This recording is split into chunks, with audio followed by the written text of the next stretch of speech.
Excelentíssimo senhor desembargador João Batista Pinto Silveira, presidente do Tribunal Regional Federal da 4ª Região. Minha saudação ao desembargador federal Fernando Quadros da Silva, que ora deixa a presidência. Saúdo o ministro Edson Fachin, vice-presidente do Supremo Tribunal Federal, o ministro presidente do Superior Tribunal de Justiça, Herman Benjamin, que nos acompanha por vídeo. Minha saudação à doutora Ana Luísa Chodelli, procuradora-chefe da Procuradoria-Geral da República da 4ª Região, procurador-geral do Estado do Rio Grande do Sul, Eduardo Cunha da Costa, representando aqui o governo do Estado do Rio Grande do Sul. Saúdo os ministros do STJ, Joel Pastornik, representando aqui a presidência do STJ, e Antônio Carlos Ferreira. Minha saudação à deputada estadual, delegada Nadine, representando a presidência da Assembleia Legislativa, ao presidente do Tribunal de Justiça do Estado do Rio Grande do Sul, desembargador Alberto Delgado Neto. Saúdo a advocacia brasileira, senhoras e senhores advogadas e advogados, na pessoa do membro honorário vitalício da OAB Nacional, Cláudio Lamacchia.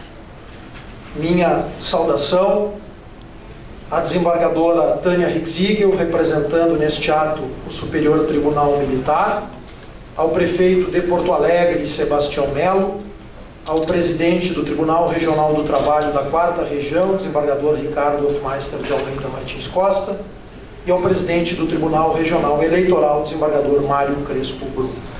Me permitam, em nome destas autoridades, saudar todas as senhoras e senhores presentes. Inicio esta manifestação com a imensa honra de falar em nome da advocacia e das seccionais do Paraná, de Santa Catarina e do Rio Grande do Sul, e também por delegação do presidente nacional da OAB, Dr. Beto Simonetti. Registro, embora desnecessário, a importância que este Tribunal Regional Federal da 4ª Região adquiriu ao longo de sua história, seja por seus integrantes, por seus julgamentos, pelas inovações que aqui nasceram para o aperfeiçoamento do sistema de justiça brasileiro. Aliás, e a propósito, destaco a grande contribuição deste tribunal, juntamente com a advocacia, magistratura e servidores, para uma nova era da justiça, o processo eletrônico. O EPROC nasceu aqui, pelo trabalho competente de integrantes do TRF da 4ª Região, mas também, e especialmente, porque foi construído a partir da visão de todos os usuários e atores da cena judiciária. E ao agir assim, este tribunal mostrou que respeita a advocacia e a Constituição da República, mais especificamente o artigo 133 da Carta Política de 88, que alça a advocacia a indispensável à administração da justiça. Permitam-me, em relação a este tema, lamentar a decisão do Conselho Nacional de Justiça quanto ao EPROC. A resolução CNJ 455/2022, alterada pela 569, além de violar a lei do processo eletrônico, altera uma sistemática que facilitava o trabalho da advocacia e que já era prática utilizada, no mínimo, há 15 anos.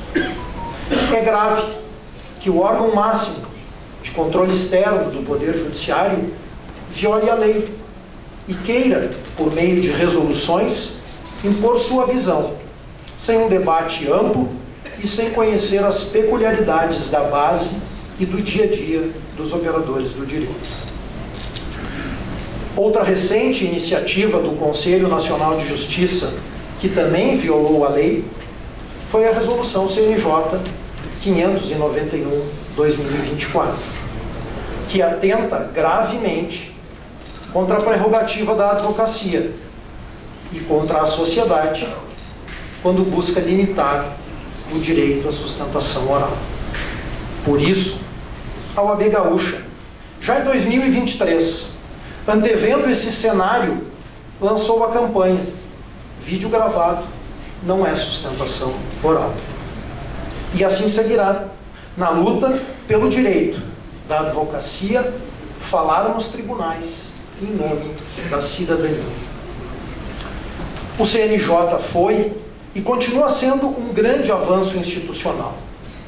Completou 20 anos de relevantes serviços prestados à sociedade brasileira, mas precisa dar o exemplo a fim de que continue sendo um órgão relevante para o aperfeiçoamento do sistema judiciário brasileiro. É hora também, nesta posse solene e frente ao quadro que vivemos, de reafirmar a defesa do Estado de Direito. Esta Corte dá exemplo de respeito ao Estado democrático de direito, ao devido processo legal e às nossas prerrogativas. A restrição ao exercício da advocacia, o desrespeito a prerrogativas de uma advogada ou de um advogado é um sintoma de uma grave enfermidade que atinge o Estado de Direito no Brasil. Destaco a propósito a sátira que Milor Fernandes, quando se referia ao artigo 5º da Constituição, disse, abre aspas, todos são iguais perante a lei, mas alguns são mais iguais, fecha aspas. É com espírito republicano e construtivo, com respeito, equilíbrio, mas com a firmeza necessária, que a ordem no cumprimento da sua missão institucional reafirma a necessidade de observância irrestrita por todos ao devido processo legal e a prerrogativas da advocacia. Sem isso, definitivamente, não há democracia. Também é com grande honra que a OAB se faz presente nesta cerimônia de posse, na qual é renovado o ciclo de um tribunal respeitado em todo o país, pela qualidade dos seus integrantes, servidores, pela advocacia que aqui atua, pelo Ministério Público, procuradorias, pelas teses criadas e pelas administrações que aqui passaram.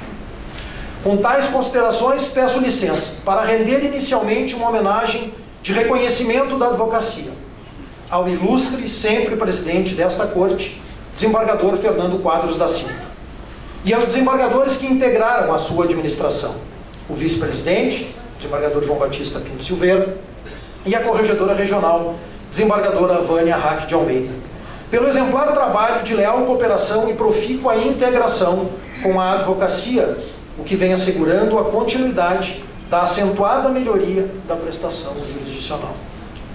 Em relação ao presidente Fernando Quadros da Silva, meu agradecimento e reconhecimento pela liderança equilibrada, sensível, competente, realizadora e agregadora.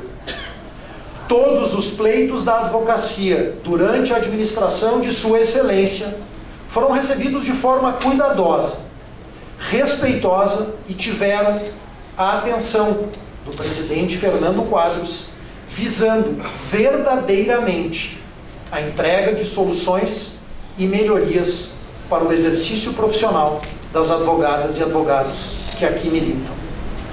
Em nome da OAB, desembargador Fernando Quadros, receba o nosso reconhecimento e cumprimentos pela exitosa gestão.